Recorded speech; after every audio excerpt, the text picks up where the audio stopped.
they're like party pieces a lot of time. They're like when we are like musicians in college, what you'll do is your friend or you has everybody come over for a party, and then you stay up all night and you read chamber music. And a lot of what you read are like string sextets, string octets, piano quintets, all the big pieces. The piano quintet is nice because it's the combination of the quartet and the piano, but this piece, he uses, Saint-Saëns is a phenomenal composer, one of the best in my opinion. He uses it so well. To me, this piece feels very, very, very orchestral. Very orchestral. Like this, dramatic and orchestral. You're all playing extremely well. It's very impressive. You've worked out so many in your coaches. You've worked out so many details. You've worked out so much in terms of everybody's owning their own parts nicely. I'm missing now, similarly, I want to look at this like maybe a little bit more in the big picture in terms of some more character so that you can bring it to life more and that it can feel even more dramatic for the audience. There's different spots. I think the opening's very beautiful. We're going to go back and talk a little bit about balance in the quartet, but I was wondering, can we start a little bit, can we do 39? Do everyone have some bar numbers? Yeah. Can we start on 39?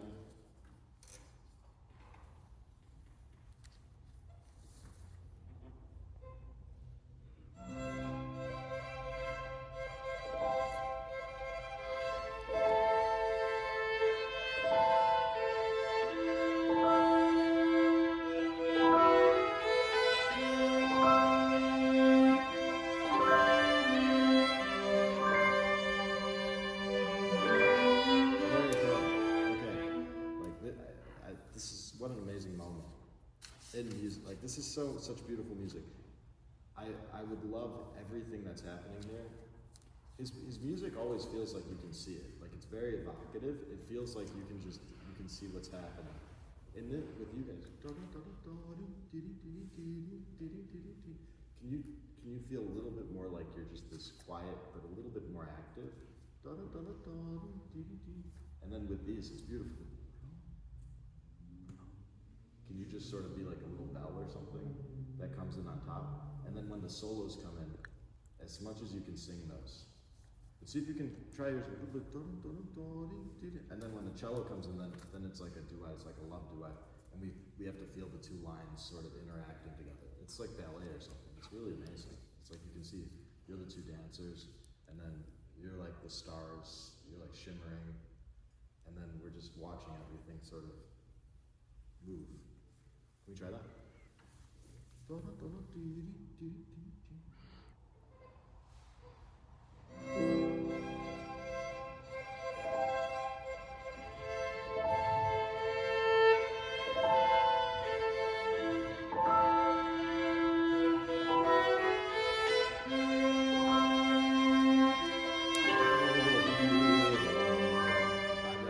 Good. And then when you come in the cello, vibrate as much as you can. Yeah. Let's see if we can tighten the pulse a little bit. And then for you two, when you come in, beautiful. That was just. Yeah, one more time. 1, 2, 3. One more time. Ready? 1, 2, 3.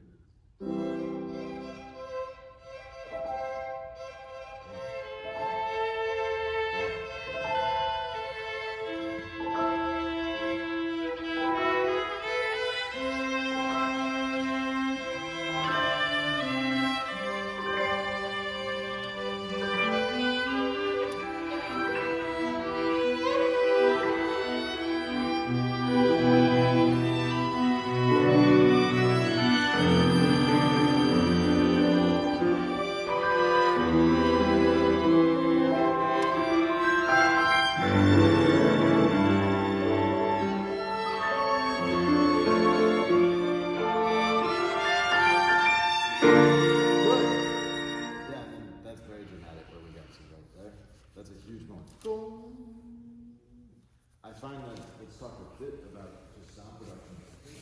Kind of all over. Is when you're playing with the loud sound, see if you can really keep the sound moving and use your vibrato to amplify what's happening. And so I think that's going to help just create a stronger feeling of, I don't know, there's a massive feeling in this of just a beauty and scale, like a big beautiful sunrise or a big beautiful looking out at a mountaintop or something. And it's like everyone's playing this nice, if you can open it a little bit more.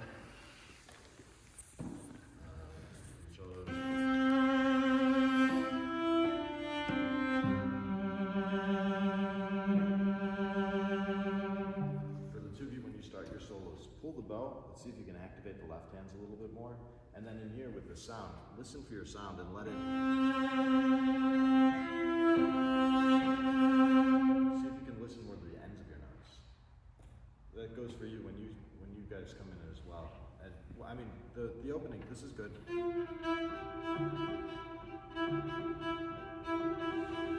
With violin.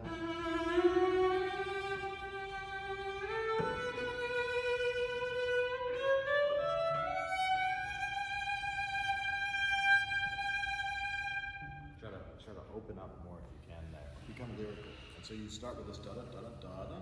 Try to let the sound blossom into something more lyrical. We want to see, that's the beautiful thing about this piece, one of them, is that like you get these rhythmic things and then you blossom into sound and then you all are taking turns very, very seamlessly. Okay, can we try one more time, same thing? And I want each one of you to be as expressive as you possibly can. Every time you feel like you should be.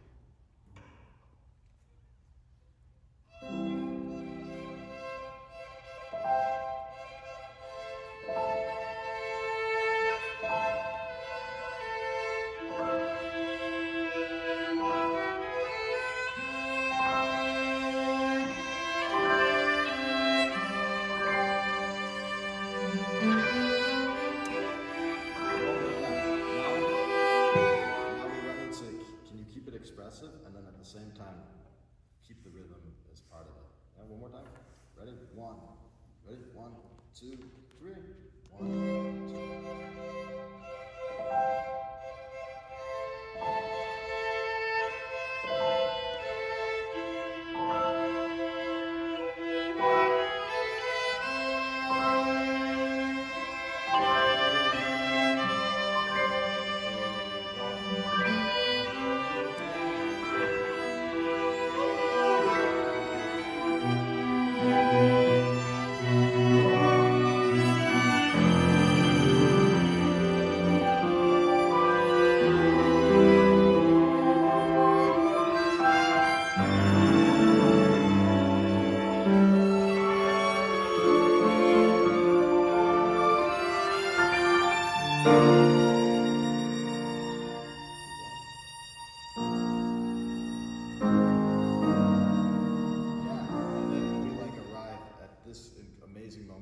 Stops, and then when you come in, you're in a gorgeous key. Can you be like more in the distance, more meaningful? Can we try that? Can we just go from the arrival, the forte, 60, 61? That was better. Keep working on that. Ready? 1, 2, 3.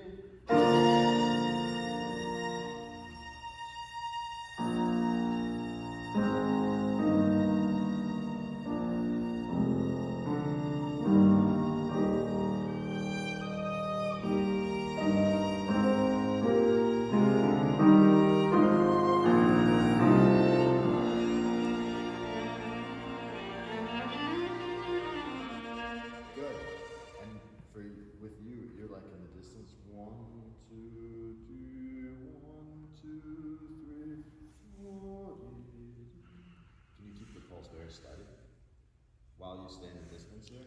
That was nice. And then we start to see as we're going these tremolos, you know, more activity on those. We just want to bring. He writes so much gesture here.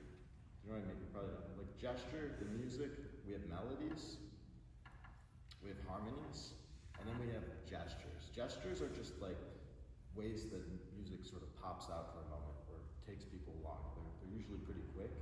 This piece has a lot of that. And so it's not really melody. It's not really harmony either.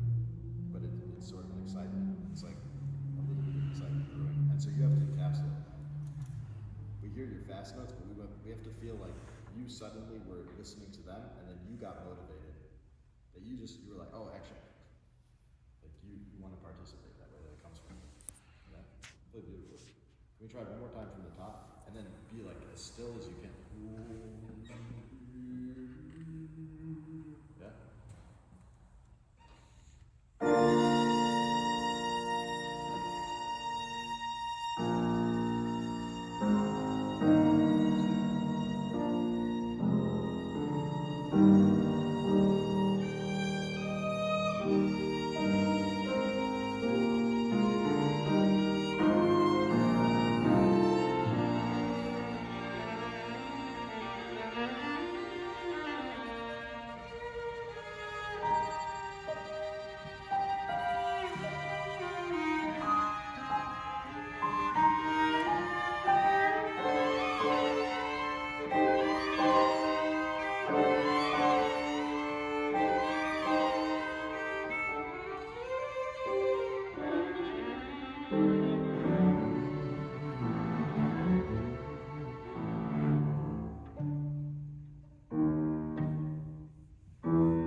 Okay, good.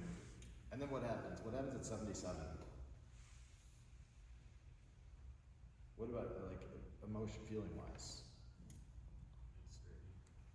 Say that again? Like uncertain. Yeah, uncertain. It becomes like it feels almost scary. It's uncertain. It's foreboding. It's very, very dramatic. It feels like a movie or something. Say again. One more time. Agony. I don't know if I know that word. I don't know enough words. What do you mean?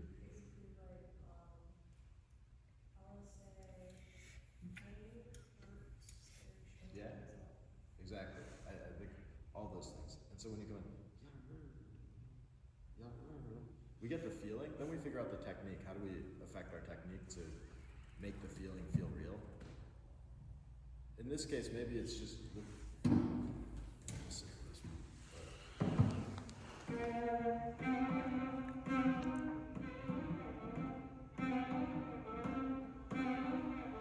I might articulate the bow a little bit. And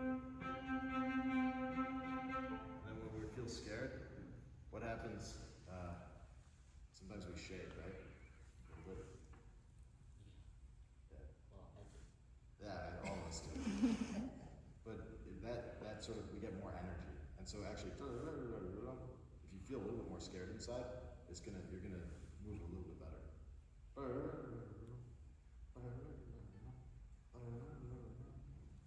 And then 81, looking a little bit forwards, all the way through what, 86, 87, 88, everything sort of starts to come down.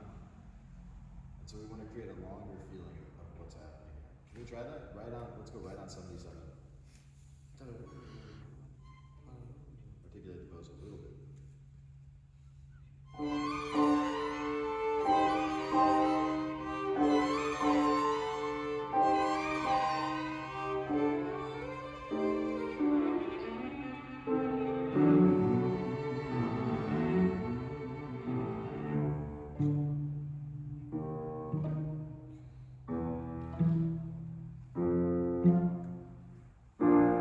Yeah, okay, good. Much better. And now, in the cello, I know that's very difficult. He writes, it's not comfortable. And you almost have to be, like, oblivious in some ways to what's happening. A little bit more sad and sorrowful.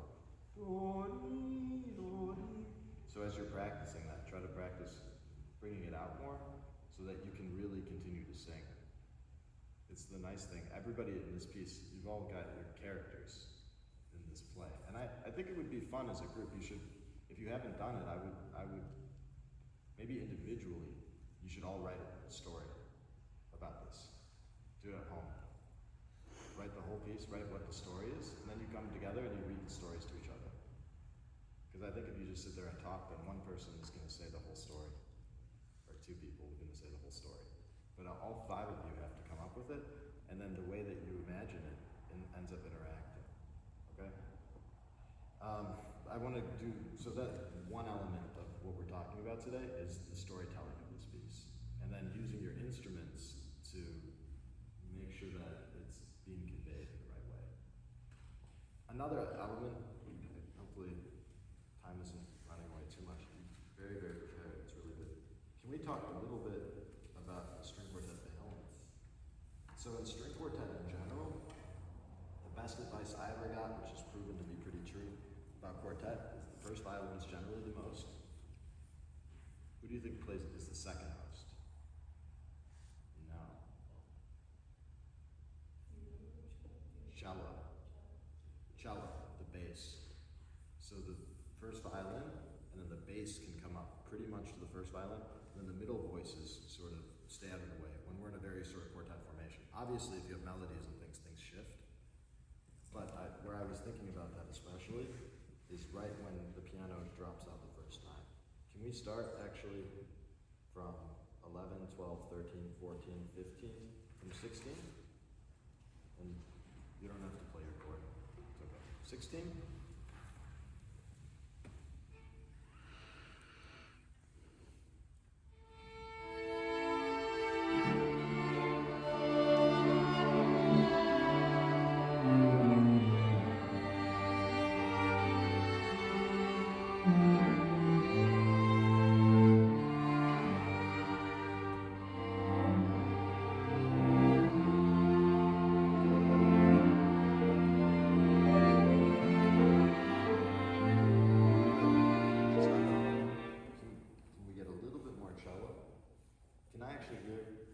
Can we just do first violin and cello? One, ready? Same spot, just first violin and cello. 1, 2, 3.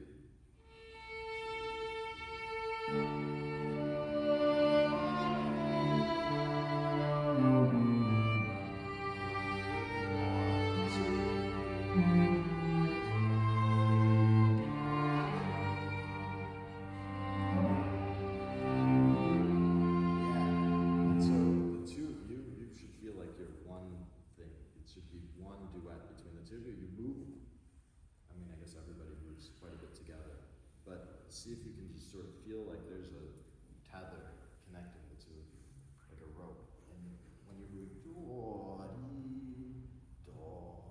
and he's moving up and you're moving down, that there's some feeling of resistance between the two of you. Okay, now let's go into all four. You can continue to play on. It's good. Yes. 3 minutes.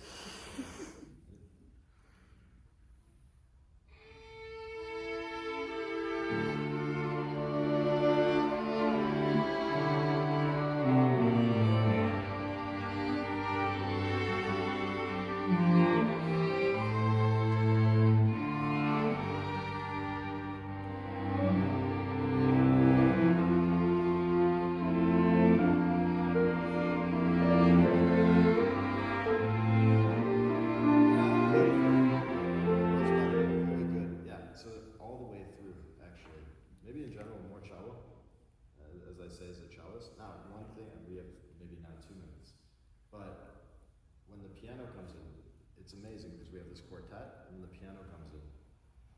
Can you guys somehow acknowledge that the piano has entered through your sound?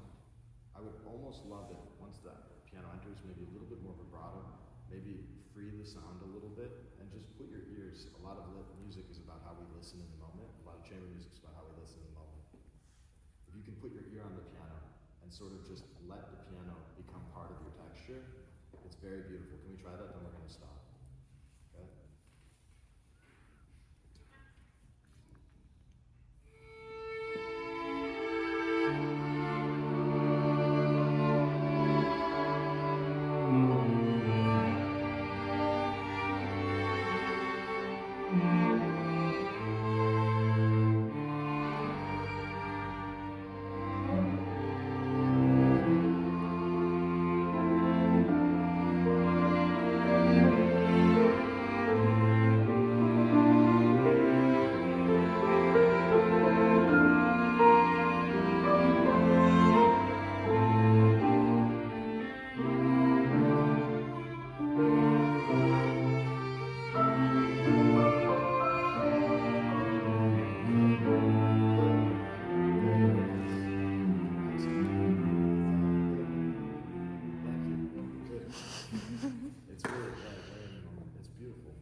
keep, as you're working, one, I would definitely do this narrative. It's fun too, and it's amazing what it does, because the reason is because as you imagine more and you start to go through the emotional experience of a piece because you've created a story, it really allows your technique to come to life. Like really it does. It doesn't distract from it. It connects you deeper to the music, and then you're gonna have more fun, and there's gonna be more of an element of play and sort of beauty in what you do. You guys are doing a great job, and so just continue now to take it to the next level. Okay, thank you.